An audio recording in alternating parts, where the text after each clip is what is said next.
Warning. This episode of Seriously Wrong divides the left at 8 minutes and 43 seconds, 24 minutes and 8 seconds, 38 minutes and 5 seconds, and at 1 hour, 8 minutes and 6 seconds. We apologize for the work that needs to be done in repairing the left community after this episode. Hello, everyone. Welcome to the Seriously Wrong podcast. We're your hosts. I'm Aaron. That's Shawn. Hello. We host. Hosting, you know, it's an important skill in the modern day. It's going to wax philosophical about the nature of hosting. Well, I'm just saying, you know, a lot of people don't realize how much you need hosts until they're not there. That's true. And I just want to compliment you on your hosting of this episode. You hosted two guests, Nicole and Hugh of Ad Astra Comix. And I just got to listen, and it was delightful. Thank you. And I'll also say thank you on behalf of them. Thank you from them as well. Right. That's what I'm trying to say. Ooh, that was a little hosting stumble. I consider myself a better host than that. You always get bashful about your hosting. There was even some moments in the recording where you were like, sorry, I'm not a good host. I cut them out so no one will know. But oh, thank God. Yeah. Because there's nothing worse than a host who doesn't have the confidence to host fully and host from the heart. But yeah, the episode is about comics, or at least it starts off being about comics. You guys kind of get into a whole bunch of topics, and it's a wonderful conversation. Yeah, because at Astra Comics, they're an independent left-wing comics publisher, and they've actually got a new comic that's available for order now called The Beast, which is about the oil industry and the advertising industry and activism. And this is like a long-form comic. Yeah, it's a graphic novel. And so I met at Astra Comics through some comics that I had made a little over a year ago. I was making quite a bit of political comics and publishing them on Facebook. And actually, for a while, you were publishing and making political comics as well. Yeah. That's how they found you, through the Facebook page? Yeah, that's how I originally met them. Liberalism. But it turns out we have some mutual friends as well. But it was a fortuitous run-in because I really like the work they do, and also their opinions on things are really like informed and balanced and in line with my own biases and preferences. Yeah, I actually started making comics partially because you were doing it, and then also partially because you said just offhandedly one time that you didn't believe people who said that they couldn't draw because anyone can draw. And I was like, oh, I always thought that I couldn't draw, but maybe I can draw. Like, this is just literally true. You saying that made me think maybe I can draw. And then I tried drawing, and I was like, yeah, I actually can draw things. It's you just erase and then kind of look off of something else or whatever. Like, it works. You can draw things. I can draw things. Yeah. And the comics on your Facebook page, Lefty Libby Lib Sock Memes for Libs and Sock Pups, the art is comparable to a lot of art that you see on like internet memes. And some of it's even like kind of better. It's got its own kind of feel to it. So yeah, I like the idea that I'm partially responsible for this. So one of the things I really like about people who like, quote, can't draw when they do draw is there's something stylistically that's really like fun and interesting about like the naive artist, not the trained artist. You'll see some of those same features in like children's drawings, but like it's a different type of thing. I really like the aesthetic of it. I think my favorite one of the comics that you did, the one where there's a referee and he's blowing a whistle and he's lifting his hand up in the air and he's like, stop right there, you're monogamous, so you think owning your partner as a literal human property is leftist? Try again, sport.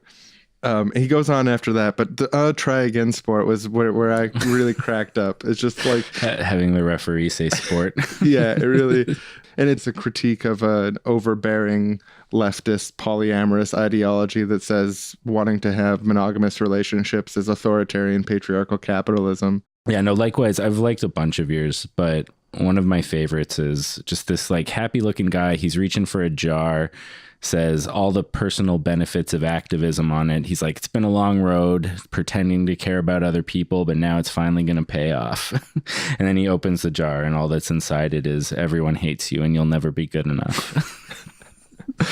Yeah, it's pretty good. That was one of the early ones that I made that I was actually pretty happy with. The page is fully automated luxury liberalism. And I just was really fascinated with, it's something that we had talked about for a long time. It's just like the definition wobble around the term liberal and liberalism, and how liberal was an insult to both the left and the right. And it referred to both the left and the center. And I thought it was like fully automated luxury. Communism was a meme, and I thought kind of inverting it and playing off of people's expectations, I could foster an audience that was partially made up of communists, partially made up of centrists, and partially made up with right-wingers who all read the word liberalism differently and thinking I'm making fun of slightly different things. Especially like the really early comics, I wanted to do that. But later on, I just started making comics that I thought were funny and just about whatever you wanted. Yeah, and just wanted to stop boxing myself in. But like the liberalism definition wobble is funny, but I just got kind of burned out on the concept after a while. Mm-hmm. But yeah, so we're a couple comics artists. Yeah. And if I can do it, anyone can do it. Yeah, so you're a comics artist too. If Aaron can do it. I mean, you're not one until you you have to actually do it to be one. Yeah. I mean, you might be one in potential or in some other universe or like in theory, but you contain the spark of a comics artist. I recommend the program GIMP for drawing, because you can turn on this like weighted pen, which when you're drawing things with a mouse makes the lines much smoother. And it made my drawings look way better than trying to do them in Photoshop. Strongly endorse free Libre and open source software like GIMP on the Seriously Wrong podcast. This can't be right, right?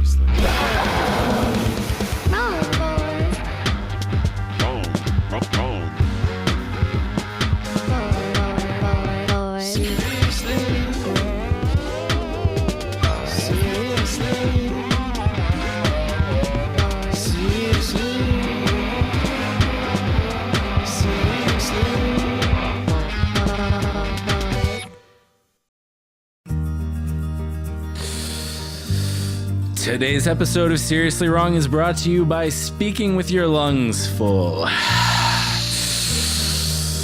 I found that it really makes my voice powerful to speak with full lungs. What do you think, Shawn?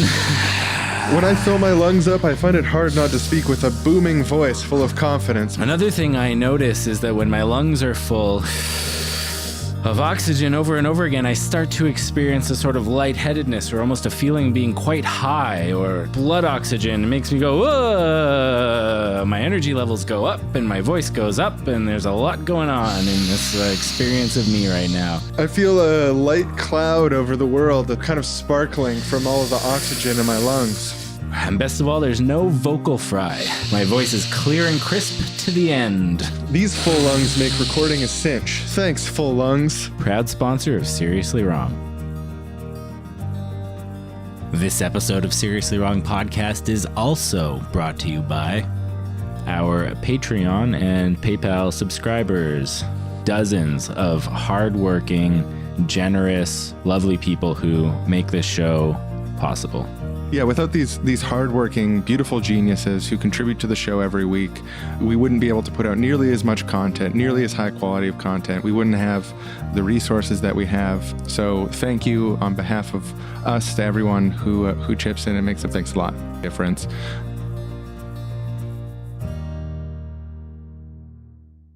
I am here now with none other than Ad Astra Comix, two human beings who together make comics. It's Hugh and Nicole. Do you guys want to talk a little bit about what you do? Yeah, sure. My name's Nicole Burton, and I founded Ad Astra Comix in 2013 in Toronto. I was really interested in exploring the medium of comics to talk about political ideas, and I thought that if I maybe started a website and started doing a little networking, that I could find a political comics community. And I didn't exactly find what I initially set out to find, but I did discover that there were a lot of really incredible political comics out there. And since then, we have gathered some more people in our collective. We have started a publisher, and we've started doing original comics production, which is pretty exciting. So my name's Hugh Goldring, and I write emails to professors asking them if they would like to turn their research into comics. And very occasionally they say yes. And then I do that. I write the comic scripts, and then Nicole illustrates them. We also sometimes do work for free. Our very first comic together was a comic about the impact of the deliberate policy of the Royal Canadian Mounted Police to slaughter Inuit sled dogs in order to force the Inuit to settle. And also, we think just out of like some kind of deep-seated cultural prejudice, we don't totally know why they did it. But anyway, we made a comic about that because the RCMP investigated themselves and found that they had killed over 1,000 dogs, yes, but that each one was an unrelated incident of dog killing and that there was no policy, which was an outcome that didn't satisfy the Inuit. And so they did Truth and Reconciliation Commission. They set up themselves with settlement money, and the comic was intended to promote the findings of the commission and amplify the story that the Inuit had told. And now the two of you have just produced a new comic called The Beast. And that was the result of an email that you sent to a professor that you'd mentioned. So just this one time, we got lucky and the professor emailed us. Or Twitter, right? Yeah, he's hip with it. So he used Twitter. Patrick McCurdy is a professor at the University of Ottawa in communications. And Patrick's work in particular is that he's building a database of media images about the tar sands. So there's like photos of protests. The stuff that the oil industry puts together is really like, I could talk about it forever because it's so incredibly sinister. They'll just take a photo of some beautiful cupcakes dusted with icing sugar. And then it's like energy equals cupcakes, telling you that you need the tar sands to give you cupcakes. Or they do one where there's a single black father cooking dinner for his daughter and there's soft piano music playing and the daughter's wearing a tutu and it's all beautiful and it's a gas stove. And Enbridge is telling you how it's an indispensable part of your family life. And on the other side, you have environmental NGOs just producing stock images of environmental degradation, like huge holes in the earth and ducks covered in oil and shit like this. When we started the project with Patrick, it was a great brainstorm, really. I mean, we just kind of looked at public relations around the tar sands from the perspective of the tropes that you might expect to find from the various parties that are involved. And looking at the kind of the weird ways that advertising gets into your brain and helps you to think of certain compulsions or anxieties. And that's the thing about it, is that the oil industry isn't sold as a product in Canada. It's sold as a feeling. It's supposed to be this ubiquitous thing that we all participate in and we should feel good about it. Because they're trying to stop a conversation from happening, right? Like, it's not like with the environmentalists where even we want to get out in front of the problem and be like, hey, we're poisoning the planet and also violating Indigenous sovereignty and having hella health problems for the communities affected by this, and everything needs to change. It's like, that's a much tougher pitch than stop thinking about this, enjoy your cupcakes. It's like an irresistible kind of pitch that they have. But so Patrick's archive is all freely available on the internet at this website, mediatoil.ca, which, if you're interested in oil advertising, a lot of it is unfortunately just pictures of protests, which if you've seen one, you've seen them all. But there's some great examples of oil industry advertising on both sides. By far, the thing that's blown my mind the most about this is that there are grassroots pro-oil groups that nobody pays. They just like spontaneously self-organized because they love oil so much. That's wild. Have you ever seen that ad? And it's like a picture of two lesbians. And it says on the ad, in Saudi Arabia, lesbians get the death penalty. In Canada, we think lesbians are hot. Shouldn't we get our oil from somewhere that thinks lesbians are hot? I think I have seen that one. It makes me want to patriotically buy oil where they find lesbians hot. We were describing how that ad, which was really more of a meme than an ad, is like on the bleeding edge of petro-homo nationalism. Sorry, and when did you first start doing political comics and publishing? I've been drawing since I was a little kid. When I was about 12, I was really interested in exploring some of my Jewish family background, and I ordered a copy of Art Spiegelman's Mouse through like a Scholastic book catalog at school. And I was particularly interested in ordering it because it said that I needed a parental signature because it included explicit content. Whoa, that's tempting. And I thought that that book was incredible and I wanted to find more books like it. Now, I wasn't totally aware of how pioneering Mouse was at the time. I didn't know that it was the first graphic novel to win a Pulitzer. I didn't know that it had sparked tons of controversy by being criticized for taking on a serious subject like the Holocaust in a comic form, and comics can't be about serious subjects, blah, blah, blah. But the question is, when did you start making them? There's just no clear answer for that. Okay, so the first published comic that I did was in 2013. I teamed up with the Graphic History Collective to produce a comic about a coal miners' strike and the role of the women in the coal miners' strike in Corbin, British Columbia in 1935. So that was my like official first finished comic, was 2013. When I met Nicole, I was a freelance writer living in Toronto, writing literally anything that I could for money. Like this guy who had bipolar, and he was writing a memoir about having bipolar. And he worked as a used BMW salesman, and he had a terrible coke and porn addiction.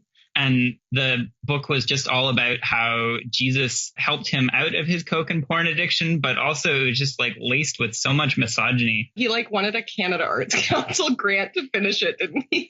Well, I think he would just generally thought that he could get it published and that there would be a market for it. But I told him, like, this is a story of self-restoration through Jesus. Like, there is a market for that, but that market might not be that receptive to the fact that the book is also heavily misogynistic. He's like a very personally affable person to meet, but like the book was appalling. Anyway, I saw this ad on Craigslist that was like, do you want to write about comic books and social justice? And I was like, do I? This is the biggest Craigslist scam I ever seen. There's no way this is a real job. And sure enough, I wrote an article and I went to meet Nicole so she could pay me, and she tried to cheat me. She was supposed to pay me $25 and she only paid me $20. And I had to call her out right there in the middle of the Toronto Anarchist Fair. Let's just air out all of our dirty laundry right here, right now. She actually forgot how much she said she was going to pay me. And when I brought it up, she was deeply apologetic and did pay me, and then offered me more work, and then fell in love with me. How much of the story can I tell? I guess it was about just only a few months later that we were starting to talk about equity in the business. And I was just like, well, I don't really care about the business. I would prefer it to be a co-op. I would prefer for it to be a collective. So this sounds great. So Nicole kind of like partnered with me to turn the business into something profitable, because it was just like an expensive hobby that was losing lots of money when we met. It was a really cool hobby. But like, we had a Ninja Turtle pizza party at the punk house we lived in that had a skate ramp instead of a living room, which only sounds cool until you realize, like, man, I don't skateboard and I do like couches.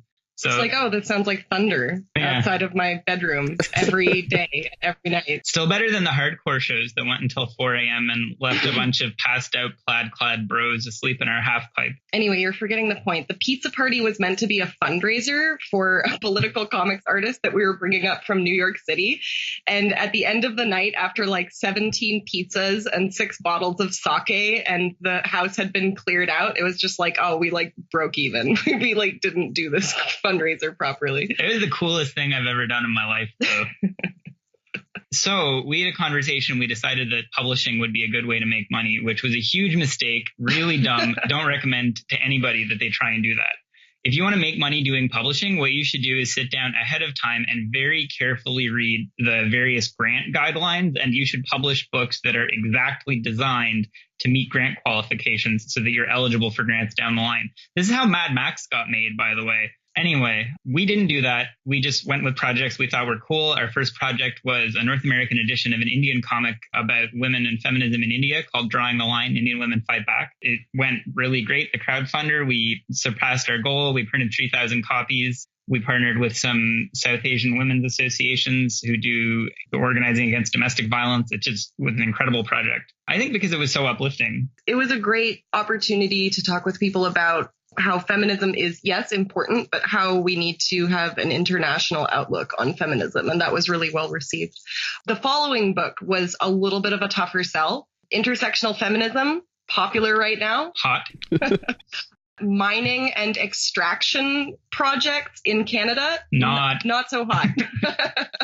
Not as sexy. We were luckily with the support of some awesome people associated with Mining Watch. We were able to raise enough money to print like 1,000 copies. And then after we printed it, Amnesty International was like, oh, we'd love to use this in our youth programming. And now they're trying to have some kind of contest for teenagers and young adults to make comics about extraction. Which, by the way, if anybody listening is interested in making a comic about mining justice and getting paid by Amnesty International to do it, send us an email. You're not likely to get paid, though. It's a competition. So you probably won't get paid unless you're really good.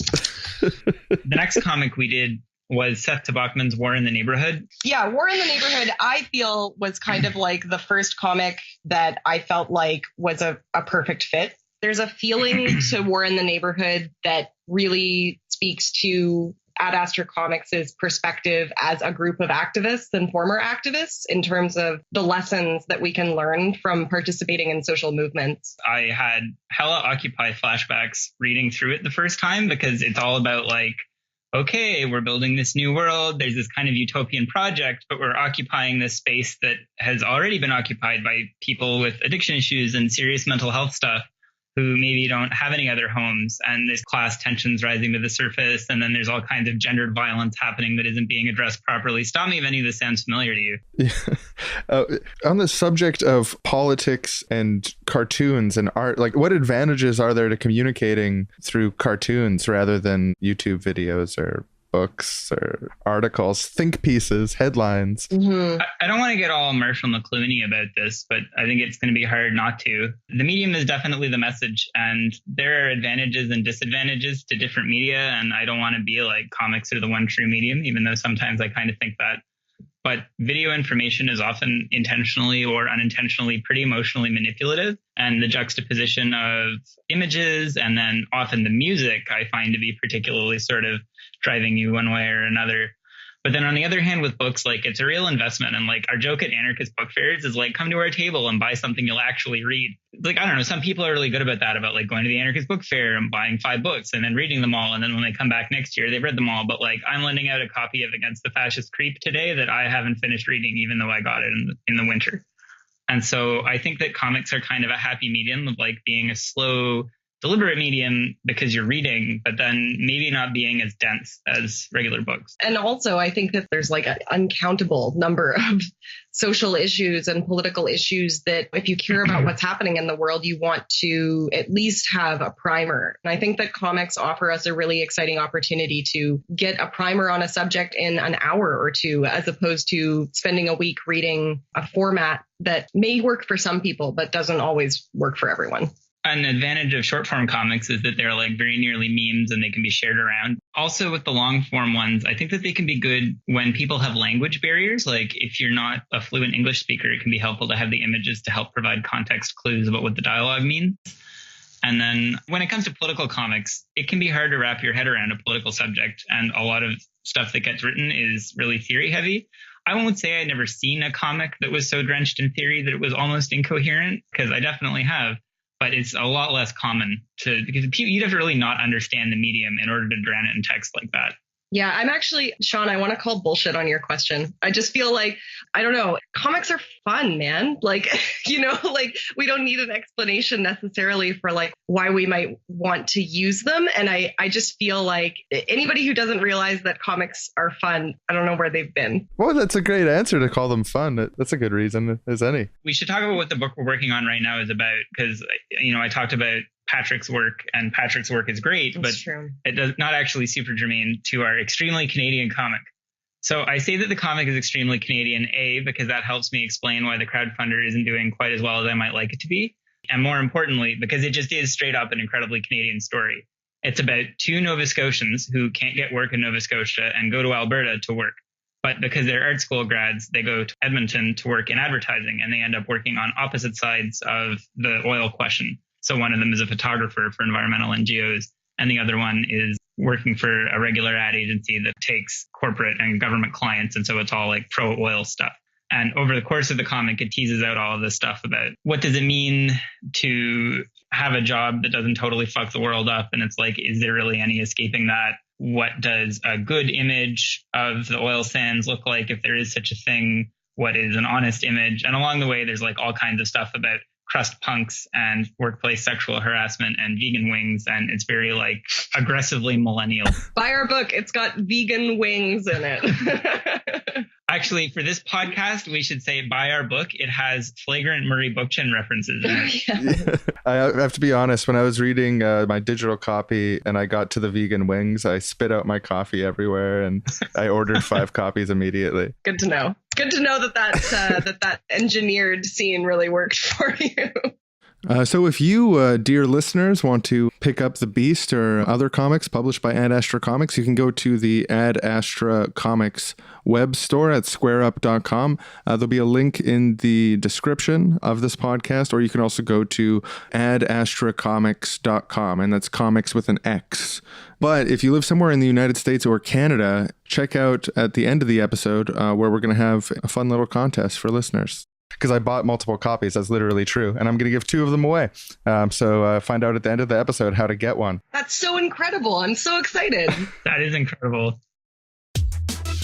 And now we're going to head on over to the Seriously Wrong comic book recommendation corner, where Hugh has generously offered to recommend us a comic book that is near and dear to his heart. So I'm going to talk briefly about Transmetropolitan, which is a comic by Warren Ellis, which is about a near future where this bald journalist, who is very clearly based on Hunter S. Thompson and also Warren Ellis himself, is exploring this futuristic dystopian America during a presidential election. And he's been like hiding in a mountain under an enormous beard, but he's contractually obligated to return to a filthy, endless city. And it's just like clearly an amoral future civilization where people eat baby flakes and pee in each other's mouths as part of a Christmas ritual. This is an incredible comic, by the way. It's very, I believe the kids would call it extra. Like the future city hellscape is just like new religions every day. There are cults on the streets. Toxic. Everything's turned up to 11. Yeah. But the coverage of the political campaign is remarkable. And there's like 2 people running in the election, one called the Beast, who's kind of Nixonian, and another one called the Smiler, who anticipated Barack Obama so perfectly. Yeah. And I just like couldn't recommend this comic enough to people. So, Shawn, since when have you been making comics? When did you make your first political comic? I can't remember the first time I made like a political. It was pretty recently too. It was like around the time that I started doing fully automated luxury liberalism. That was really when I. Did you not do the Occupy comics? Oh yeah, no, I did. Yeah, Occupy Comics would be my first then. Yeah, so that'd be 2012. It's like my first toes in that water, and which actually I found out. I talked to the guy who does Great Moments in Leftism. And he told me that seeing Occupy Comics randomly somewhere inspired him to make political comics and like get into it. Yeah. So I was like really over the moon about that. Yeah. Occupy Comics. And it was totally like an exhaustion with political diplomacy and like all these different groups vying for control of the political sphere at like Occupy Winnipeg. And then the kind of Facebook environment around Occupy Vancouver, because I moved back to Vancouver after the Occupy camps both kind of like fell down, but got involved in people who were involved in the Occupy here as someone who was like never actually physically present at the camp. And I was just, I don't know, I just wanted to kind of make fun of people, but like not to them. Mm-hmm.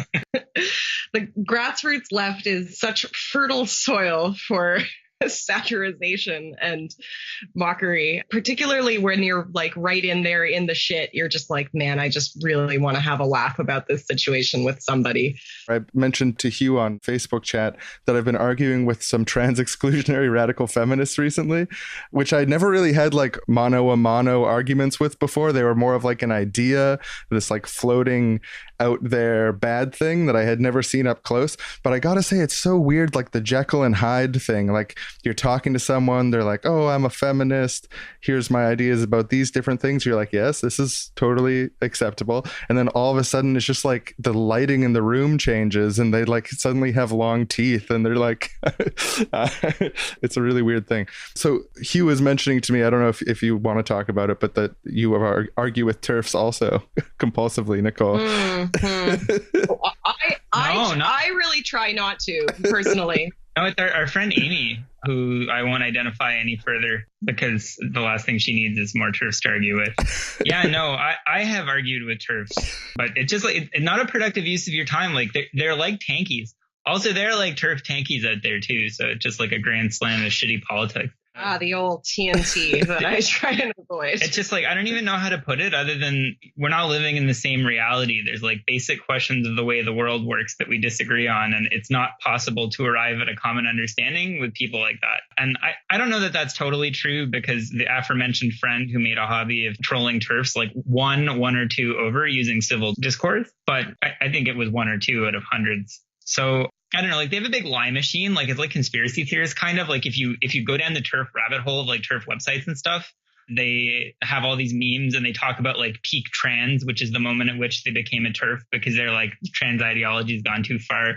And then they curate tweets from angry trans people and put them out of context. So it's like maybe this trans woman has been like monstered on the internet for months, and she like snaps back like, go kill yourself, TERF. And then like all of those are cut out of context and put on a wall to be like, look, these aggressive trans people want women to die. TERF genocide. Yeah, TERF. Yeah.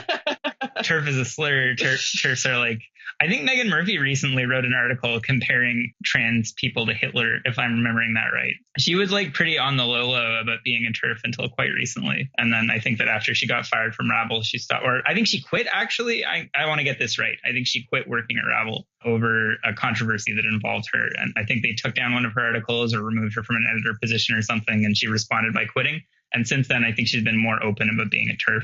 The reason that I originally brought up TERFs is because I wanted to pivot to this really key concept, I think, for the public relations war against these horrifying strains of leftism. And something that I think has a lot of resonance to people who are low on the political engagement spectrum is the alt prefix, which has signified not just the right, but a horrifying, strange version of the right. So just throw alt on anything, like the word tanky, we could leave it behind and replace it with, an alt communist. It's a communist who talks about killing people. Or TERFs, like that's an alt feminist. Sounds edgy. I want to know more. Oh, yeah, I guess so. Yeah, it's kind of a weird inversion because the whole point of calling it the alt-right was to hide the fact that actually they're just Nazis. Like it was a rebrand, a successful rebrand, really, on the part of Richard Spencer and like white nationalists in general. If we want to talk about successful PR campaigns of grassroots movements, I think we could talk about how the rebranding of fascism and Nazism under alt-right is about as successful as you could expect it to be. Yeah, I mean, they got all the papers using it. They call them alt-right. They get an audience where they would never have had an audience before. Yeah, it's great for them because if every time they talked, the papers quoted them as like local Nazi Richard Spencer, I think that would not help them. Can I also just talk about, this is something that I got beef on, but here's the thing. Racists, they don't give a shit what your opinion is about police brutality or racism. But what's interesting on the left is that we share memes that we agree with and that we totally disagree with. Like that that grassroots oil sands lesbian ad, that got shared by more progressive people than people who agreed with it because they were outraged and they were offended. But this is how the alt-right is able to become viral in ways where their opinions do not represent that many people. But we are sharing it to be like, can you believe this shit? Yeah, it's a poor social media hygiene to make your platform an amplification venue for specifically ideas and articles that you find so extra offensive that you must comment on them. Shawn, if you're walking down the street and you hear these two people having a conversation and one of them has a really, really bad idea, how long are you going to be like, wow, that idea is so bad, I'm going to go and tell some other people, and like we're going to share in it like it has entertainment value, and then I'm going to go and tell other people? Like, how much time do we want to allocate to bad ideas as entertainment? I'll take a copy of that horrible idea and I'm going to place it in a place that has my boss, my coworkers, and like I want to make sure that my grandma can see it, everyone that I used to know in high school. Yeah, I really want to spread it around, that contagious, toxic idea. I remember thinking about this when that Kelly Leach video came out when she was running for leader of the Conservative Party here in Canada. There's like all these awkward cuts and like just this horrible video. And then everyone I knew shared it. And I was like, man, I'm sure some of these people sharing it have a racist uncle or two in their friends list. And it's like, we're just pumping this video up to all these racist uncles, even with like a negative comment. Like the video is more powerful than a comment. Right. And aren't we all smart that we acknowledge that Kelly Leach is like dog whistling or whatever? But then it's just like, well, what is she saying that other people, they don't have time for our like meta-analysis? What's resonating with what she's saying and what they're hearing? You know what I mean? You're dead on there. I've been feeling this way about TERFs actually. Like they're not totally marginal, right? And like sometimes they make like scary alliances, like teaming up with right-wing legislators in order to keep trans people out of the appropriate bathrooms. It's not like they're never dangerous, but it's like that organizing that they're doing can be confronted with other organizing. It doesn't need to constantly I just don't want to treat them like they're part of the left. But then it's tough because it's actually like lots of baby boomer leftists are low-key TERFs. They just don't talk about it. I don't know what to do about that. Well, I mean, you deal with that with popular education. And, it's a long game. Like, I didn't know anyone who was trans until I was in my 20s. I didn't know spaces where it was safe to be out and queer when I was in my teens. Let's just there are some things that it sometimes takes some time, and it becomes especially difficult when people are reluctant to learn new things. But that's where we're at, you know? On the subject of these horrifying alliances that TERFs make, I've just seen recently in one of the groups that I've posted from time to time that has a lax policy on banning and therefore has horrifying ideologies represented, is that I've literally seen this sort of ad hoc caucus between the trans exclusionary radical feminists and the alt-right people, because they have the exact same position on the bathroom debate. They have the exact same position on the role of transgender people in society, or it's so fascinating, like where they even specifically, when pressed, choose to not condemn the idea of a white ethno-state. Like, hey, you're agreeing with someone who's into a white ethno-state, like, are you ready to condemn that specifically? And they just like disappear from the thread because they've got this like temporary alliance, this weird kind of tribal, like, no, we're caucusing now, we're working together. It's really hard when you're online. It's really hard to tell what is at the bottom of people's thinking around this. Like, I think I've had 2, maybe 3 in-person conversations with people who would be TERFs in some degree online if they were to express their opinions online. And I think that I don't even want to characterize their position as well-informed. So like, why am I engaging with them on this issue? That's kind of my attitude about it. Like, one of them was coming from a place of feeling very personally hurt by something that had happened that was represented as being a part of a younger trans-friendly generation of feminism.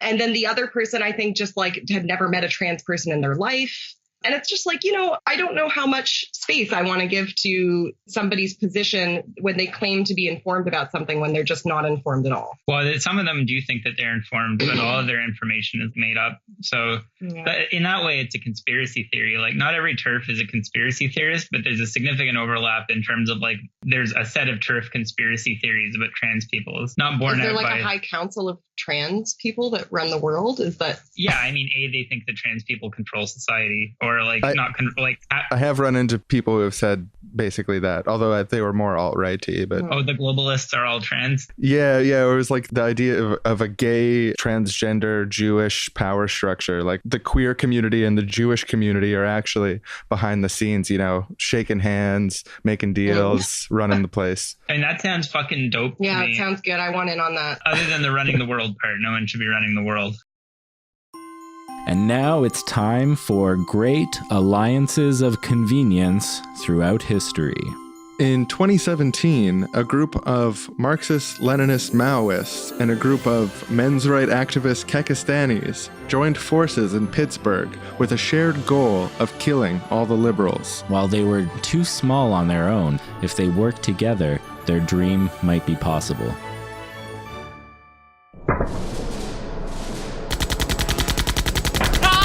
Oh, nice. You just got one. I got him. Oh, that liberal's so dead. High five. You know, I wouldn't say this in public. I disagree with your end goal of a white ethno-state. In fact, the reason I want to kill liberals is because I don't think they're hard enough on you. But I gotta say, you're damn good at killing liberals. Well, thank you. Yeah. I guess the reason I want to kill liberals ultimately is because I think they're the same as you in every way, and I'm really opposed to what you stand for. But obviously, like, the part about you killing liberals, I love that some liberals are stupid enough to kill each other. That's fucking killer. Right. And like, who says just because we have these other disagreements, we can't work together on this? Present a united front to the public. Liberals are bad. Liberals need to die. We both agree on this. Yeah.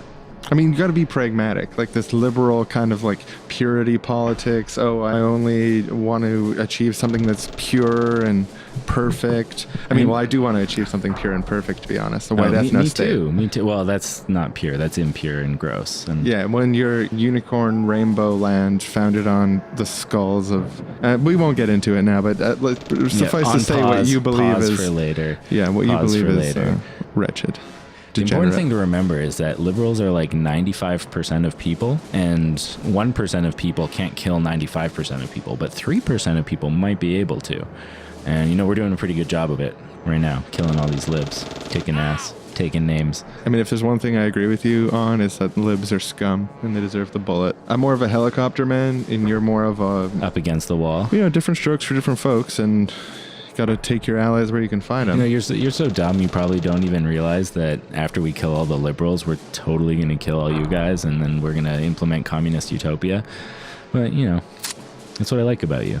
You're a pawn in my yeah. plan. That's my favorite part about you. Yeah, you're a bit of a pawn yourself. Not just of... We'll see about that. I think I'm the queen. Even then, you're ultimately just going to be pawning yourself by trying to live in a society that fundamentally doesn't work. So, Yeah, joke's on I guess you. we'll see. I guess we'll see what we'll fundamentally see. doesn't work. Yeah, we'll see. Oh, there's a liberal over there. I got him. Fucking libs. And we'll see you next time on Great Alliances of Convenience Throughout History. I'm fascinated with this line of discussion about like poor online hygiene and also just like really, really bad self-defeating tactics. And it sounds to me like this is something that you've put a little thought into. Well, actually, yeah, if I could go on for a minute, I have really strong feelings about this. I don't troll and I don't respond to trolls. I am pretty non-confrontational when it comes to being online, but I have come to see that I cannot just post information as a personal emotional vent online as much as I want to. I have to acknowledge that for everyone who I'm speaking to who totally gets what I'm talking about and complaining about, and they're like, ugh, girl, yes, agreed, 100%, whatever. There are like 10 or 20 people on my Facebook who are either younger or have been less involved in politics who actually don't really understand what's being discussed. Then when I go back and I look at the way that I'm talking about something, I realize, wow, this would be really difficult to understand the nuance of what is happening here and what I'm actually frustrated with, because I haven't approached this post like I am educating somebody or giving them a primer on, say, police brutality in Toronto and the Special Investigations Unit or residential schools in Canada or rape culture or whatever. It's like when I am just expressing something because I want to vent and I just want other people to hear me and understand what I'm talking about, that looks very different than trying to give people the basic facts to understand something.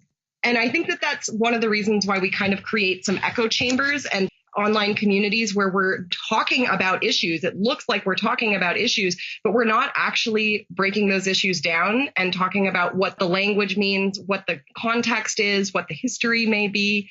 And it can lead to some really kind of bizarre misunderstandings. I know exactly what you're talking about. I think you're spot on, where people are putting the catharsis ahead of the communication, which I don't want to say there isn't a space for, or to say like, because I just have all these little leftists on my shoulder being like, oh, you're saying it's their job to always not be focused on catharsis. But like, you have to also pragmatically, when you like look at the effects of what they're saying and like what a great screenshot that makes out of context for the people who would wish nothing more than for all of us to be destroyed. It's like you have to be a little bit conscious of that, or at least be conscious of the medium in which that catharsis is coming out.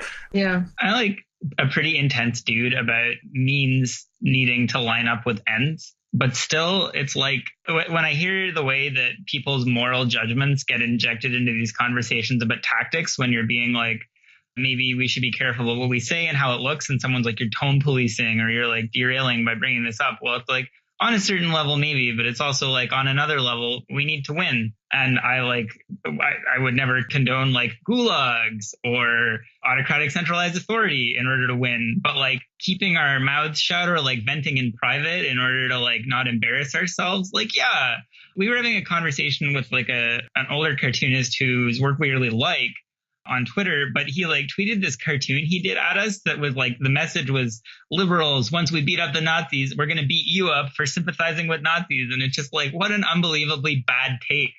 Like, the bar is so low to like be more appealing to a regular person than a Nazi. You just have to not threaten them with physical violence. That's where the bar is. That's the one thing you have to not do.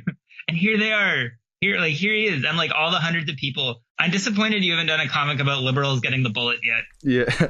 The violence towards Nazis thing, people actually support, generally speaking. Punching a Nazi is fine to the average person. But there's also that other thing that people are disproportionately hip to it compared to like other trends on the left.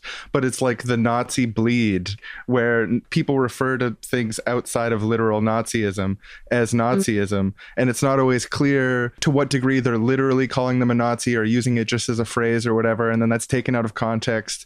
It's shown to all the normie liberals. And they're like, oh, so they're going to punch Nazis, huh? Your quote Nazis, you mean anyone who doesn't read exactly the same books? Like an obviously that in most contexts, that's like a horrible understanding that they're reflecting. Like they're missing a lot of context. But then also it's like, well, I do know people who say whack shit like that. And it's like, I'm not going to like call them out every time or like follow them to their Facebook wall or whatever, you know, but just like, I think they're not serious. They're not a credible threat. They're not actually going to go around punching liberals. It's not like, but you run into it and it's like, oh man. Social media feels consistently more fraught. Before Occupy, I was like one of a handful of people I had on my Facebook just because of who I knew, not because of the medium in general, posting regularly about politics. And after Occupy, I would say I was one of maybe like 50 or 60. And since the Trump election, it's like incredible the engagement that's come out of that, which is like deeply annoying because I know in my heart that some like smiling, vapid liberal is going to beat Trump in an election. And then everyone is going to go back to not paying attention. And it's just like so frustrating to know that ahead of time because it's already happened. But it's real, you know, it's like, I don't know. I subscribe to your politics of liberalism as the good future, as opposed to liberalism as the bad past. I really like to kind of troll alt communists with that, but I've recently switched to more saying utopia rather than liberalism just for clarity, because like part of the joke is that it's an impenetrable definition to like, but you just say like straight up utopianism or like, yeah, good liberalism, like the heart of it. Like when your great aunt is at Christmas dinner and she says, hey, I think it's good that gay people can get married. And you're like, shit, woke take, aunt. The thing that she thinks she's participating in is this very simple, good thing, like be nice to each other. And so I like taking that version of liberalism and trying to extend it to its conclusion and then tell that woke aunt, like, what if we abolished prisons? And like she's not ready, but you can.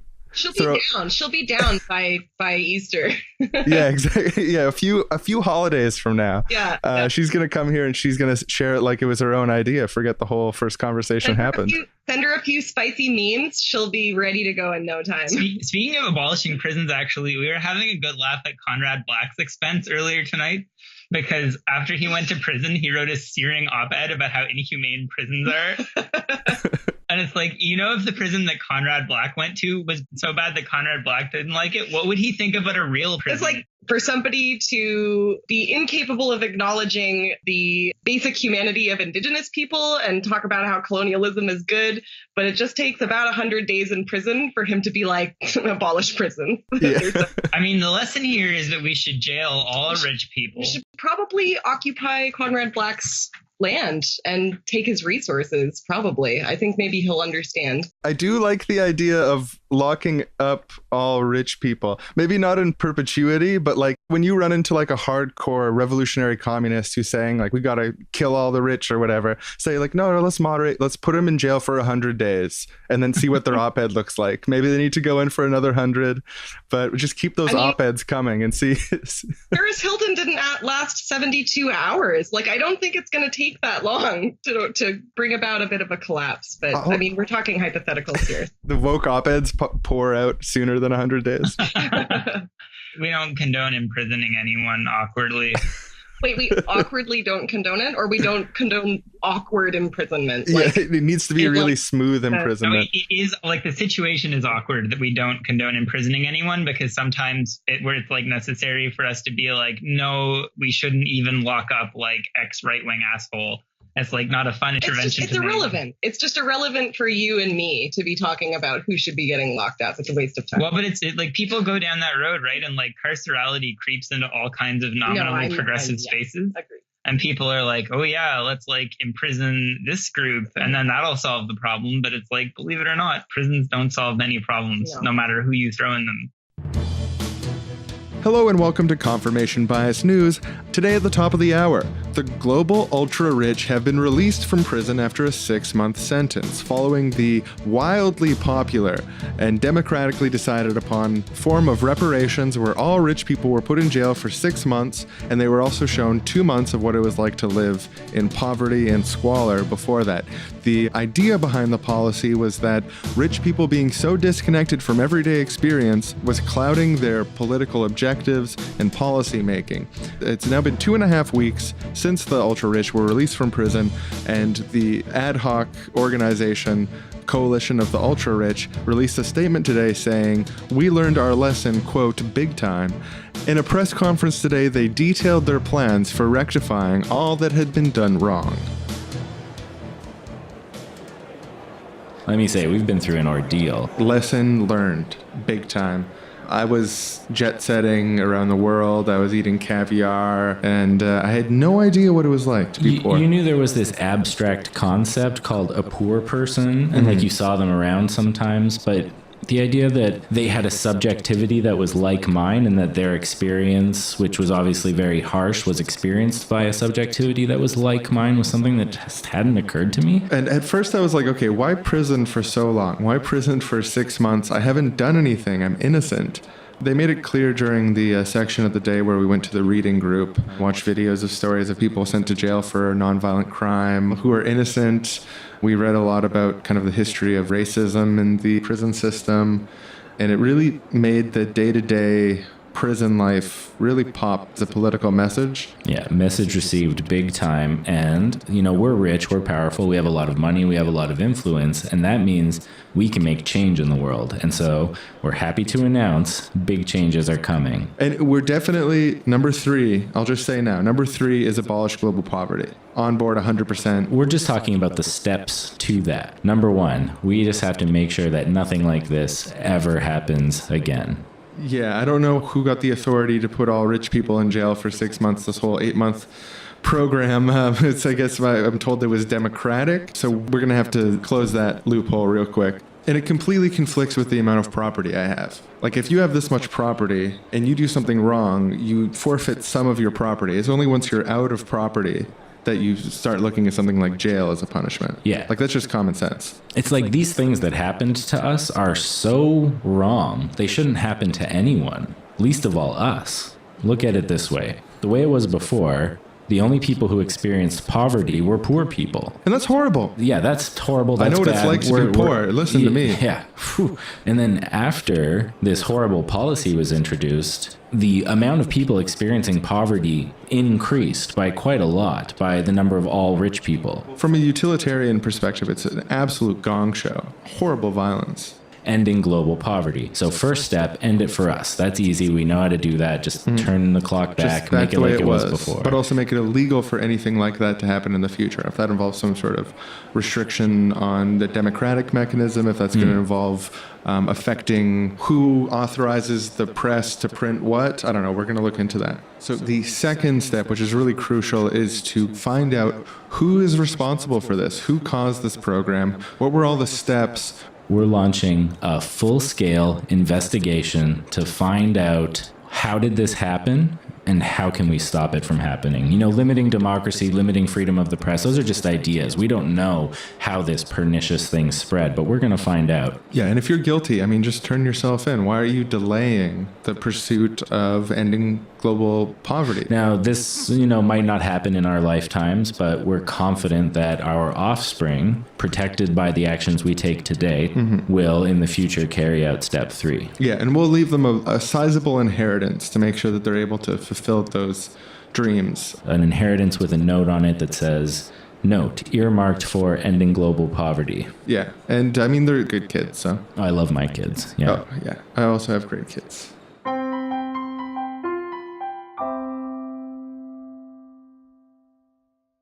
It's kind of also like groups that have like picked their favorite geopolitical superpowers, and they've got like a list of like, well, these are the countries we like and these are the countries that we hate and we think are the embodiment of evil. And it's like, well, what have you ever done that affects the relationship between Syria and Turkey? Because I'm all ears. Like, what did you do? Did you make a comment that was so blistering that like a Secret Service agent from Turkey read it and like it changed their outlook? I don't understand what they even think that they're, and it's the same with fantasizing about who you would imprison or something. Like, I like utopian thinking. I like being like, oh, we should have cars that do this or whatever. But that's a productive exercise. It's not a wish list of your shit list. You know what I mean? Yeah. It's like prisons It's in productive utopia. to think of a utopia because it's just like, okay, yeah, how are we going to transition away from fossil fuels? How are we going to make sustainable incredible transitions that are like very real and very difficult. It's totally irrelevant to talk about who we're going to imprison. It's not real. It's like Dungeons and Dragons. It's like I can make up a title for myself too. I just want to say that I've decided, and like I'm contrite here because I've been very guilty of this, that it is mean to call Maoists and people like that LARPers, because LARPers never hurt anyone. And it's just like really not fair. It's mean to LARPers. It's an innocuous hobby for harmless, docile creatures. It's like maybe one time someone forgot to put the foam on their sword and they like gave their other friend a bruise, but it's like they have probably not created a single gulag. There was somebody who did a political comic recently that was like Fidel Castro and an aide in Cuba, and the aide runs in and is like, Fidel, a Trotskyist in North America has released a statement supporting the revolution. The great day is upon us. And Fidel like lights a cigar and is like, muy bueno. That's just an old great moments in leftism. Is it a great moment? Ah, darn. Okay. But now that you brought up Cuba and Trotskyism, I think you have to tell your Mao story. Oh, yeah. Actually, Shawn, I would be really curious to hear your quick summary of what Mao is. This is what I understand of Mao, and I've only run into them a few times in real life because I generally avoid the panel on issues circuit, but that's where I've seen them a few times, like talkers, and then it's time for questions and someone gets up and they're acting really weird, and then whispers go through the audience that they're from Mao, and you're like, oh, okay, shit. So it's mobilization against war and occupation, and there was a big blistering article about them that came out by someone who defected from them. Oh, okay. I can't remember their name off the top of my head, but it was just, they basically said that it was like a cult-like atmosphere and that they were like stealing parents' credit cards and using it to support their like revolutionary group, and it's run by some like weird guy that only some people in Mao like get to meet in person. He exists only as a puff of smoke and is not available to the public. Yes. Didn't we see him in the road when we were in Vancouver? We did. Yeah, it was after an anti-war rally, and they're at the art gallery very regularly.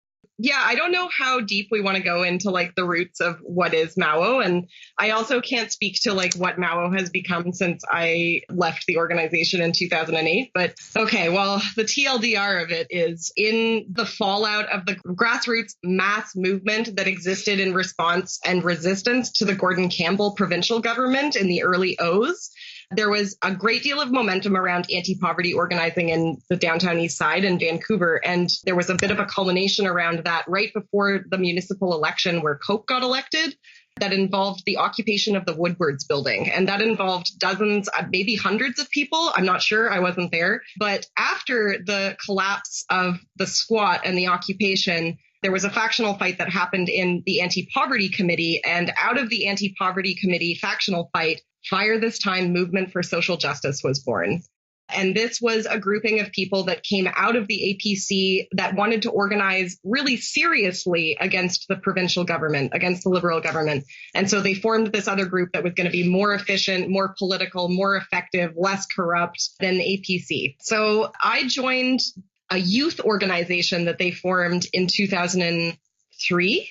This was after the building of the StopWar.ca coalition in which Fire This Time participated. And there was a huge factional fight within StopWar.ca that was largely based around the central person in Fire This Time endlessly agitating and constantly polemicking with people in an effort to consolidate the young people around him, interested in him being the most radical voice on the left, and they should listen to him. I would say sincerely, I got involved around this time. There were some legitimate grievances reflected by their faction that I sympathized with, mainly that it was important to continue organizing on the streets and that young people were angry and they wanted to do work not just around the Iraq war, but around imperialism. And Afghanistan. And Afghanistan, like, you know, we're in Canada. Why don't we talk about where there are Canadian troops? Why don't we talk about the Canadian military structure? So it was all about looking at things, I thought, from a more left-wing perspective, systemically, policy, not just focusing on Bush and Iraq, which was kind of what was happening at the time. So mobilization against war and occupation is a coalition that was built where other people who didn't want to work with StopWar.ca could go and work in this coalition. But, you know, it's supposed to be a coalition of like 50 different endorsing member groups. Like 48 of those groups like have never attended a meeting before. You know, like there was an endorsement that was made and it was in an effort to create a competing force in the city that would rival stopwar.ca for anti-war organizing. The climate within the organization was incredibly intense. It was built to be functioning somewhat like a revolutionary cell or cadre. There were like really intense education classes.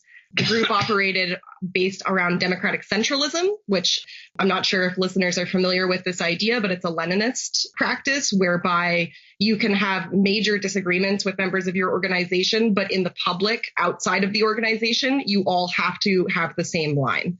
And this was a way of kind of stifling, I don't even want to say dissent in the organization. That's not really what things looked like, but it was a way of kind of like railroading through ideas and actions in a way that didn't really reflect the ideas or the will of everybody in the group and more just reflected the powerful center. So I really want to encourage our listeners here. I'm a visual person. So if you can visualize, think of shells. Okay. So Fire This Time is like the fruity jelly center. And then there's like a shell over top of the Fire This Time. And that's Youth Third World Alliance. That was the group that I was a part of. So that was like the youth cadre.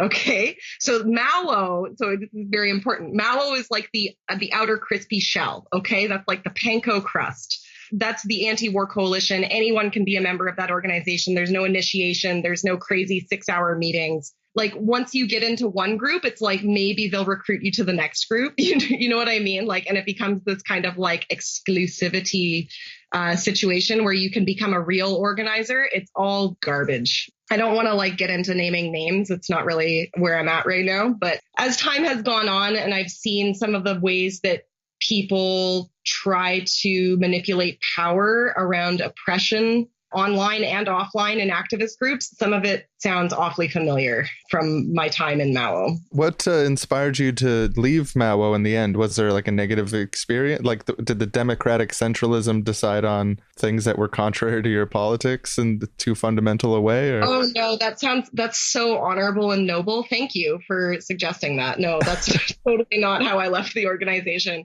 I basically left the organization because I was like, I am totally exhausted and totally demoralized and I can't seem to do anything right in this organization. So I'm done. I like threw in my hat. I basically was just like, I am not interested in arguing or fighting or disagreeing with anybody anymore. And I'm tired of being told that nothing I do is any good. So I was like, peace. Yeah, I've got a friend of mine who will actually like rip down Mao posters when he sees them as a matter of purpose. I found out this week, I got a message from a friend saying, this person, and gave me the name. Do you know this person? I was like, oh yeah, that's the leader of the Fire This Time cult. And they were like, oh, because he was considering applying for the editorial board of our major leftist national magazine. And I was like, yeah, you don't want to do that. You might want to know something about this guy. I think we can name the magazine. I was Canadian Dimension. Well, I mean, we've talked about how the absence of a positive platform is something that causes negative outcomes in the left. Are you talking about leftism as a critical discipline a little bit? Like, we don't know how to talk about things without complaining about them? Yes, I think it's the catharsis thing again. I want to mention something that Hugh mentioned kind of offhand once that I thought was very astute, which was that we were at an anarchist book fair and we were talking about the reasons why people go to anarchist book fairs or to any leftist event for that matter. And it's that everybody is engaging in their own process of self-actualization, and their act of participating in this protest or buying this book or going to see this documentary is all about them self-actualizing as the person that they want to be, whether that's an environmentalist, whether that's a revolutionary student of a Maoist cell. It's like people envision what it is they want to be doing. When I moved to Vancouver, I thought I was going to become a revolutionary. I thought I was joining the most serious leftist organization I could find, and everything about that organization was okay because in my mind, I was self-actualizing as, a hardcore revolutionary who was learning how to, engage in tough struggle. So it's interesting where our ideas of like who we are and what types of activists we want to be. It's interesting to see where that leads us sometimes. And how that sort of like overlaps into the catharsis thing where you have this realm of capital P politics, realm of like social relations where politics is an identity, and the way that you talk and think about politics is based on like echoes of kind of like social interactions. This form of kind of like political gossip is taking the place of political theory. Welcome back to old friends getting coffee together who haven't seen each other in years. Hey, old friend. Hey, old friend, how you Old doing? friend, it's nice to see you. It's been years. Yeah, oh, you already got me a coffee. I did. I remembered how you like it too, right? 1 sugar, no cream? That's exactly right. Ooh, it's still hot. You must have just got this. Yeah, I knew that you'd be 5 minutes late because, hey, it's you. You know, Hey, well, because I'm more of a 5 minutes before kind of guy. But oh, that's perfect. It gives you 10 minutes to work on these scathing barbs. You haven't changed a bit, old friend. all in good fun. All in good fun. Speaking of scathing barbs, there's something I want to hear your signature rapier wit tear apart. Oh, sure, anything. Because they've been driving me up the wall. They? SJWs, those social justice warriors, on the campuses, trying to get their teachers fired, this no platform stuff, violence at protests. I just knew that if there was one free speech warrior I know to utterly eviscerate their arguments, it would be you. Yeah, no, it's interesting actually that you bring that up and you frame it that way, because that's the opinion that I came into it with. You know, it's like, what are these weirdos doing? They're just like completely undermining their own ability to speak with like taking down free speech rights. Where do radical ideas come from? Free speech. Like, what do you... Yeah, just it's nutty so stuff. dumb. Yeah, but then I had this experience. I was like, I'm going to, listen to some of these idiots talk so I can make fun of them better. And I was listening to this woman give a speech about the experience of being adopted from a family of one race into the family of another race. And she started off her speech by giving this just long list of acknowledgements and rejoinders and like, I don't speak for any other Korean-born women of color who were adopted into white families, or I don't speak on the lesbian experience, just going on. And at first I was rolling my eyes. I was like, what hand-wringing, unnecessary nonsense. But I could tell that she just really cared about it. All these little issues that she was making note of at the beginning, she really felt them and had like deeply held belief that these things were worthwhile. And I just tapped into that emotion in her and I empathized with her. And I thought, well, what is this there that I'm not getting? Why is she having this emotional empathy for all these causes that I'm not having? And it just made me pause for a minute and actually, want to have a listen to what she was saying. So, sorry, are you saying like you're against free speech now? They get to you somehow, or like... No, nobody got to me. But just like, why do you support them trying to control other people? Like, why do they have that malicious desire to control other people and make them do things, put square pegs through round holes? Like, I really expected you to have a really rational, kind of hilarious rapier takedown, kind of like we used to do back in the old days, where you bring out your wit and you just show the folly of it. I don't know. I guess what I'm trying to say is that there's a wide range of opinions from people who all get lumped together in this label of just SJW. And there's actually a lot of really interesting stuff there. And I just don't want to throw out the bad with the good. I want to have a nuanced take and kind of look at all the bits and pieces and, throw out what doesn't work and agree with what does work and kind of understand where they're coming from, Yeah, I guess, I hear you. And what you're saying makes sense. Kids, a lot of these people are kids. I'm 38. Like, obviously young kids are going to do dumb shit sometimes. And, they want to make the world a better place and they're just learning as they go. I think that's admirable. It's who they want to be. I think for me, what really throws me for a loop now is who I am and who you are and who we were together. Like, we were at the top of the atheism community. Yeah. We were the most rational guys in town and we shut everyone down. With my knowledge of statistics and your quick wit, no one could take us. But I guess it's best just to move on and live your life and allow yourself to grow. Like, it seems like you've let yourself grow. Maybe it's time for me to grow too. That's not a half bad conclusion to come to meeting an old friend for coffee for the first time in years. Well, great to see you. Great to see you, man. Yeah, great to... You want to shake hands before we part? Here, let me just finish off this coffee here. I'll just dry my hand on this napkin. Don't want to give you sweat. Thank you for that. I'll just take your hand in my hand. There we go. And we'll move them up and down. Up yeah. and down. Oh, sorry, my hand did get sweaty again. Oh, yeah. That's okay. I forgive you. Okay.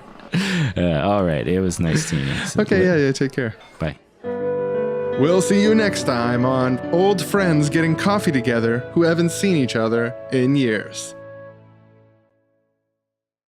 What you said reminded me of just kind of the idea of it's kind of absurd, like someone who decides I'm going to be a communist now, like a little switch is flicked and it's like, now I am a communist. There's something about me that is communistic.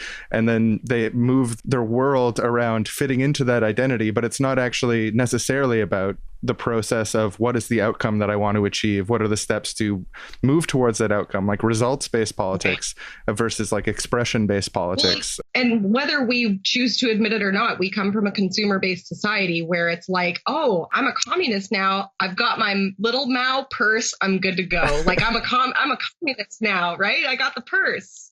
This is a real thing we saw at Left Forum. Yeah, we made fun of some Mao purses. Let 1,000 purses bloom.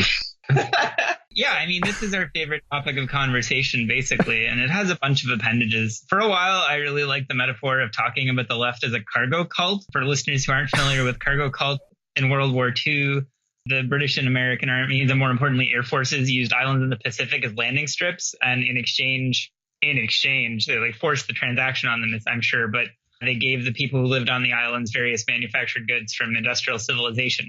And when the war ended, they packed up the airstrips and left. But the people who lived on the island had got so used to the ritual that they continued. And in some places, I think to this day, 70 years later, still continue to reproduce the ritual that brought the planes in, like the waving of the cones and the guy sitting in the conning tower. I forget exactly what they physically do, but they imitate the way that the Air Force brought the planes in, hoping that the cargo will come. But obviously, there are no planes. No one's brought any cargo in 70 years. But I think they're still doing it. And there's one segment that worships Prince Philip as well, which I mentioned partially as an aside and partially as a burn on Trotskyists. But the point about cargo cults is just that nobody knows why they protest. Like, nobody is bothering to investigate the relationship between protest and social change for the most part. And like, if you press people, they'll often be like, well, it's a good place to meet people. And it's like, actually, it's a shitty place to meet people compared to many other places you could be meeting people. It's a better place to meet people than like sitting in your house. But it's like all of the defenses of protests are so feeble that it's just like, literally, no matter what you're telling me a protest could do, I could think of 5 things that would accomplish that better. And it's just that it's fun and all your friends are there. I asked a question about this on social media recently. I was like, hey, people, what do you think of protests? And a surprising number of people were like, they're good when my friends show up, which is like, that is a party you're describing, man, like a shitty party outdoor with no beer. And it's just because I had no like direct contact with the left when I was an undergrad. I was just studying left history. And so I have a really acute sense of what was working for the left in the first half of the 20th century. So I like have this vision in my mind of like general strikes and unions with millions of members that are all like up to date on what the fuck's going on in their union and not being taken for a ride by a bunch of asshole pork choppers. I have this vision of like co-ops and like functional socialist parties that aren't like racing to the bottom of social democracy. And it's just like whatever kind of left politics I'm looking at in the present, I'm just seeing it as a shitty imitation of what there was in the past, with the exception of feminism, which, you know, it's like feminists now have much better politics and practice than suffragettes did in the 1920s. Other than the Pankhursts, who used to smash shop windows as part of their suffrage campaigns, which is like pretty metal. What about decolonial or indigenous resistance? I feel like we've been experiencing an uptick. Like, indigenous people just have been resisting all along. I kind of just think it's labor. Like, I just kind of feel like unions are in a tough place, and, you know, they are a traditional mobilizing force in Canada, Canada especially. But like co-ops and socialist parties are not labor. No. And I mean, the environmental movement's obviously doing better because like there was no environmental movement in the first half of the 20th century. But no, but the idea of like a people's climate march where we are writing protest signs that are written to the government, like who do we direct our signs to? I often kind of feel like we should be showing up in the streets, but we should be using it in some way that suits ourselves. We shouldn't assume that because we're in the streets, the people who have power are reading our stuff. Like, I feel like that's a little unless naive. unless it's a planned out thing, like this is a message directly for X group or Y group that is making this choice. But that's also super rare. Show up and occupy the office. Like, yeah, you've got their attention. Like, that's cool. But that's not a protest. That's not exactly a protest. I mean, it's an occupation or a sit-in or something, but I don't want to throw the baby out with the bathwater here. Like, I don't feel like all protests are bad. And I feel like we do give protests a fair amount of flack considering the fact that we publish social justice comics, but we just really want people to be thinking about like, are we just doing something because we think that this is how it's done? Because how it's been done has not been very effective. So let's think outside the box. Let's think of some other things that we haven't tried. Well, and it's like old protests came out of organizing, right? And they reflected like a really serious organizing infrastructure, especially in the age before or in the beginning of mass media, because the newspaper is mass media, I guess. But now it's like, something like an Iraq war protest or, whatever it is, like maybe 1 million people will show up, but it's often not because 1 million people's worth of organizing was done. It's just because the issue resonated with a lot of people and they heard there was a protest and they came to the protest without ever talking to an organizer. Mm-hmm. And like, in a way, it's like, that's good when that happens because it means a lot of people are mobilized, but most of those people just melt away again. And so it doesn't mean anything because they're not any kind of sustained political force. I want to tie together two things that have come up, which is one is democratic centralism and the other is all of this friendly criticism from the left to the left, which I feel like doesn't happen enough in public because there's this implicit democratic centralism where you don't punch left. When someone has like similar broad identity as you, and they do something wrong, there's this idea that by criticizing or pointing out the folly of it or anything like that is somehow impairing the overall broad left spectrum that you're on. But I found since I got involved in politics and was able to talk to people who saw it the same way and were able to kind of like air their view on it and see like, oh, your view is actually similar to mine. We're seeing these same patterns that are impairing the ability of organizing to actually be effective. And that's been super valuable to me as well. But I specifically think like when we air this type of criticism in public as leftists, as people who are committed to overthrowing these hierarchical systems that impair people's free lives, there's like an ideological vulnerability to it where right-wing people or people outside of our spectrum see, oh, well, they see what I see too. And it like, we know it is like grinding fingernails on the chalkboard to average people. And it gives so much power to demagogues and just like these horrible political forces that feed on being able to point out like, look at this person, they're being outrageous. Whereas like, I don't think that we should be like cruel about it or throw people under the bus. Like people say that leftists all like tear each other down also, but I think that leftists don't tear each other down enough in some ways. Like, and we have this false front that we all absolutely agree on all these things. So I feel like it's a super valuable thing that I'm seeing people do more and more now, and especially like through comedy. Yeah, well, and I think that it's safer to do it through comedy because people might not necessarily feel like you're making a serious political point if there's like a joke tied into it. I've felt like I have exhausted the resource represented by angry Facebook posts, and I don't have it in me to make any more. You already got the big payout from that, like all the checks have already stopped coming back. Well, you wouldn't believe how many people I've had like in the past 5 years be like, I'm an anarchist now, like in a meaningful part thanks to your Facebook posting. I don't believe it. It seems ridiculous to me, and I roll my eyes every time it comes up.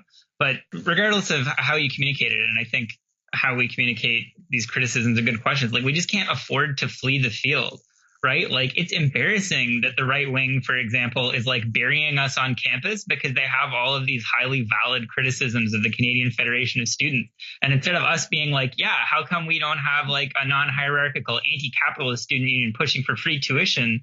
We're like, hey, no, protect the CFS, which it's like is a democratic centralist organization that fucks students. And instead, here's the right being like, look, this organization takes your money. It doesn't give you anything for it. Tuition keeps going up. And then it takes a bunch of political positions without consulting you. And it's like all that stuff is true and a problem. And it's like instead of us engaging with the CFS, like we don't pay any attention with it to it on the left broadly, except when it's being attacked. And then we like come to defend it because it's nominally a left wing institution. But it's like it's actually such a problem that I think that the CFS played an active role, for example, in preventing people from taking interest in ASSE's organizing model after the Quebec student strike, because that organizing model is deeply threatening to the Canadian Federation of Students, which is a top-down organization.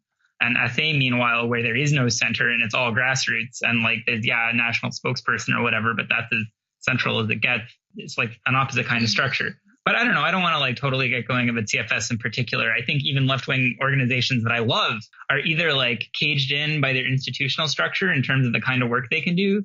And then maybe it's just like, how can we support them? Maybe like the critique of NGOs that NGOs can't do this and this and this because they're bound by the tax code and stuff. It's like the point of that critique might not be fuck NGOs. It might be like, well, how do we build this kind of like para NGO political structure that can like engage in activities that the NGO can't. Let's focus on the capacity that NGOs are built for, designed for, and create some community cooperation. I'm going to be like a big dork for a minute, or like I'm going to continue to be a big dork because I have been for the past hour and a half, and say that it all comes back to the split in the First International. And it's like easy to read that split as anarchists and communists. But what the split actually was Marx saying everybody needs to run in elections, and that is the correct strategy. And the center of the International has a right to impose that strategy on everyone. And pretty much the rest of the International being like different sections should make their own decisions about what's working. It's like, I don't like to say it because I think that my politics reflect a best way forward, but like everyone thinks that. And the truth is, we need to figure out a way to work together in loose coalitions where we don't get in each other's way, even though we criticize each other. Like, I think we should talk more about the problems we have with each other, but also collaborate more and like have that be fine. I think that came close to happening in the 90s. I know Naomi Klein was like championing diversity of tactics to the NDP, which is like now is unthinkable. But I think that we need to get real about the fact that there's no like one true ideology on the left we're all going to rally around. And maybe we can just basically agree not to treat each other like shit and to work together towards the goals that are attainable and like drop right accelerationism. Yeah. You're going to need a lot more blue paint. Shawn, are you familiar with Iraq Veterans Against the War? No, I don't. In the United States? I don't think so. Well, I like to bring them up as an example of, I think, some of the most dynamic thinking when it comes to political organizing and anti-war organizing in particular that I've heard in the last several years.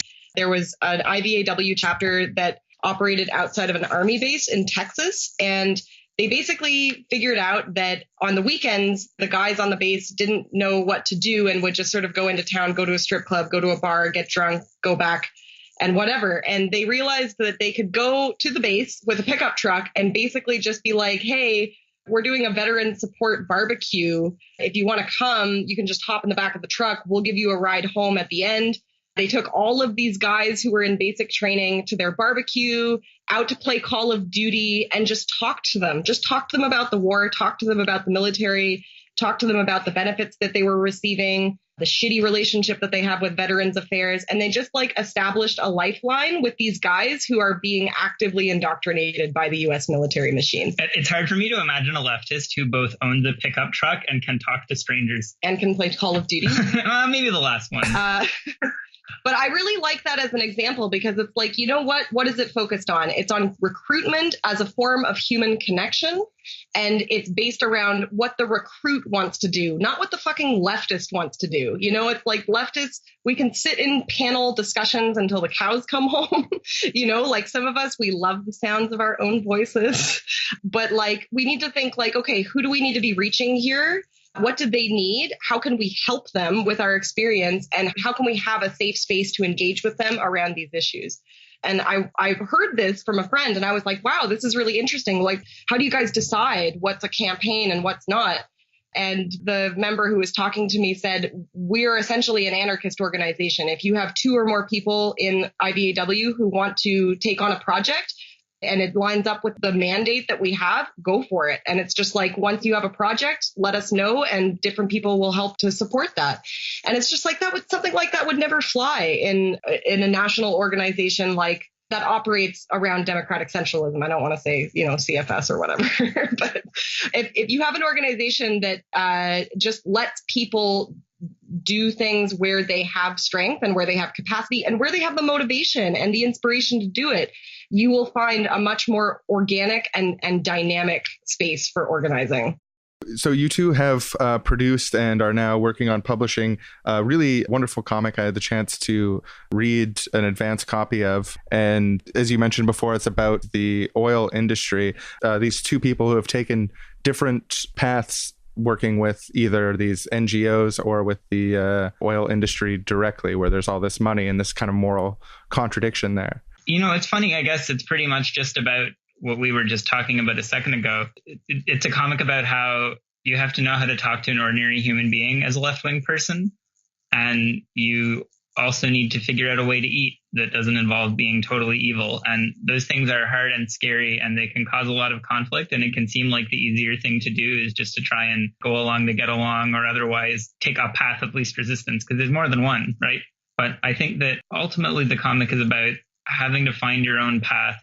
That sounds trite, but it is a great, horrible thing about life that all valuable wisdom sounds unbearably banal when spoken aloud. Like everything worth knowing, it's like if someone tells it to you, you're like, that's not helpful at all. And then years later, you're like, oh, that was profound. I just wasn't ready for it. But anyway, yeah, I mean, it's a comic about striking out on your own and figuring out what it means to both be concerned with social justice and also not caught in the subcultural trap. My take on the comic is if we want to think about the big discussion that is climate change and how we respond to it, I think some people refer to it as a discourse.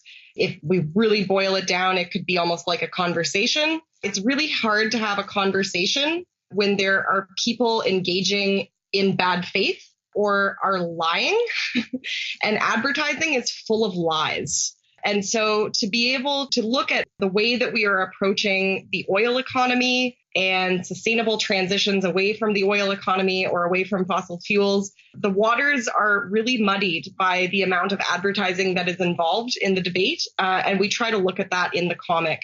We also try to point out that advertising is about winning the hearts and minds of people. And in order to be talking about this discussion, we really need to be doing more than that. We can't just be winning hearts and minds. We need to be thinking critically and talking critically and sincerely and openly with each other about what kind of world we want to build and how it's going to look. So, I mean, again, like Hugh says, I mean, it sounds like it's about a really big subject, and it is. It's a 100-page comic that has a lot to say and many different ways to say it. So we hope people will take a look at it and give us their feedback, actually. Tell us what you think of it. I liked it. Yeah. Hooray! I especially liked the little details, like the background stuff, and like you mentioned, like the little book chin reference. I only caught one on my read through. I don't know if there's more, if I should go digging. But yeah, then also just like the arc of the story. It tackles big issues, but in a way, in the context of like a relatively simple story about a relationship between people who are faced with these like really, really hard, weird political questions about like how to live your life. Thanks for coming on the show and talking about all sorts of things. Actually, we stirred some shit. Let's be honest. I definitely enjoyed it. So yeah, thanks for coming on. Thanks, Shawn. It's been really fun. Whew, what an ep. I like listening to ones that I didn't have to do the talking on. Yeah, no, Yeah. I know that feeling. For like when you get an interview and I get to like just listen. Yeah, it's really nice for me. So personal thank you to Nicole and Hugh, and also thank you from the show to Nicole and Hugh for being on the show. But just a personal thank you for me not having to talk. And yeah, so this is the Seriously Wrong podcast. It's a show we do every week. You can visit us online at srslywrong.com, seriouslywrong.com. Thank you to all of our Patreon subscribers for keeping the show going. And for anyone who wants to enter in a special one-time Seriously Wrong contest to win a copy of Hugh and Nicole's comic book, The Beast. This is the contest that you teased multiple times during the episode, right? Mm-hmm. Yeah, the little teaser. Here it is. Now it's paying off. How do you enter? Well, here's the rules. It's the elevator pitch for world peace contest. We've talked on the show in the past about elevator pitches for world peace. That is a quick, concise summary of the better world that you would create if you were able to. What steps you would take to get there. What the world would look like. Anything on that spectrum of the quick story of what does world peace look like to you? What is the world you want to create? Mm-hmm. So we'll accept entries either through our hotline, 1-866-770-8754. That's free if you're in the United States or Canada. Or you can also enter on our Facebook page or our website. There's a voicemail machine on one of the tabs on our Facebook page and on the contact page of our website. Yep. So under 4 minutes, briefly summarize the world that you want to see, how to get there, steps that you want to see taken, things that you think are essential to the creation of this much better world, this utopia that we can co-create together. Everyone who enters in that contest will be entered in a draw, and we'll be giving away copies of The Beast. And we'll pay for the shipping if you're in the United States or Canada. Otherwise, we might have to work something out. And to kick off the contest, we have one from Nicole, right? Yeah. Nicole of Ad Astra Comix. You might have heard her earlier on this show. She's got her entry, and if she wins, then we'll send the book right back to her. Hi, Shawn and Aaron. I'm calling in with my elevator pitch for world peace. I grew up in a pretty left-leaning family, half Canadian, half American. I spent most of my youth as growing up in Illinois and in Kansas. Fast forward a few years, I moved from the US to Vancouver, where I got involved in anti-war organizing. One of my first demonstrations was against the bombing in Afghanistan. I did a banner drop off of the side of my school. I was really anxious. I was really eager to advocate for peace. And it's funny because I found myself cutting off a lot of people in my life around that time based on my politics. I remembered having really heated political conversations and really heated personalist political conversations with a lot of people, and eventually found myself in a more and more insular group that was really like a microcosm, like an intense echo chambers. And it was interesting because we spent a lot of time talking about ending war and talking about the brutality of war. And yet, in many ways, we were quite violent within our own group. We were violently intolerant of difference. Sometimes members of the group were physically violent. And, ironically, I feel like my mind didn't open at all until I left my organization and my in-group of activists, and started hanging out with some people who had opinions that were really different than mine. Started hanging out with soldiers who had served in Iraq and Afghanistan, who had voted for Bush, who came from really conservative upbringings, some libertarians, some anarchists, communists, folks a bit, but also some right-wing people as well. And I feel like that experience taught me some important things that are good to remember when it comes to how we could participate in world peace, or how we can build world peace. One of them is that our notions of understanding trauma and unpacking baggage are due in a huge part to organizations like Vietnam Veterans Against the War. The reason that we know about PTSD and triggers is because of an organization of soldiers who came back from war and felt like war was trauma for them. So when we want to think about how to build peace, we should look to the people who have been most affected by war, and they can offer us a path. Secondly, that I believe that when we're trying to create a more peaceful world, mindfulness is really important for that. And mindfulness is a thing that benefits both our rational thinking and our emotional health. And it helps us when we are engaging with people who disagree with us. And then the last point I wanted to bring up was that truth is itself dialectic. We find a better truth when we are able to synthesize two different and often opposing ideas. And lastly, that war is about final options. War is kind of like the last option when diplomacy has failed. And so if we can think about the ways that in our lives, maybe we want to be waging war, but maybe we haven't tried some other things yet. So maybe to think of war definitely as a thing where it's the last in a long list of options. So that's my pitch. Yeah, I really liked Nicole's pitch.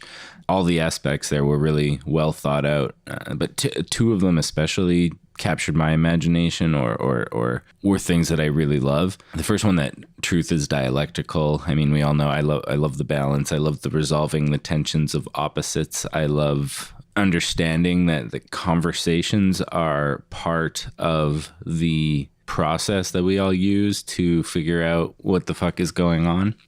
And then also the mindfulness one. I like a lot the instinct to bring the fight for world peace down to the micro level, because I don't know, bringing about world peace, it's a big task. End all war, end all poverty, implement these massive sweeping changing policies and stuff. All that stuff is great, but it can be a little disheartening when you're just like, oh, how am I going to do that? What can I actually do myself to make the world around me a little bit more peaceful, my internal world and the world around me a little bit more peaceful? So I liked that aspect of her answer a lot. Yeah, and the world peace conversation, the utopia conversation, it needs to encapsulate everything from the super macro, the world scale. That's where we ultimately want the peace. Mm-hmm. But then also, how does that connect to our actual lived lives? Like, are we waiting for the world's best politician to get elected and do it somehow on our behalf? Or is it something that we're going to start doing?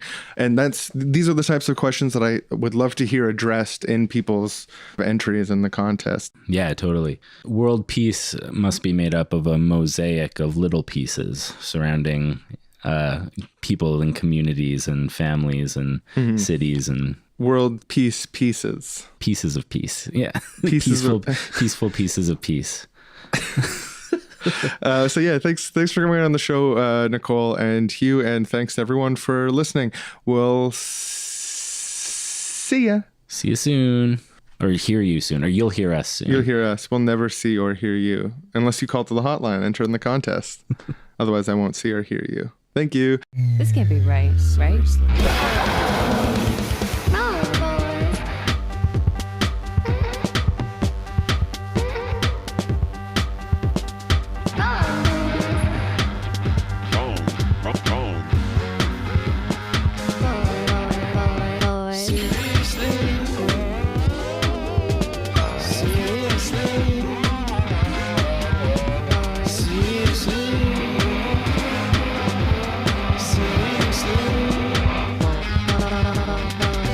Next time on Seriously Wrong, we have a delightful romp that might just teach you something along the way.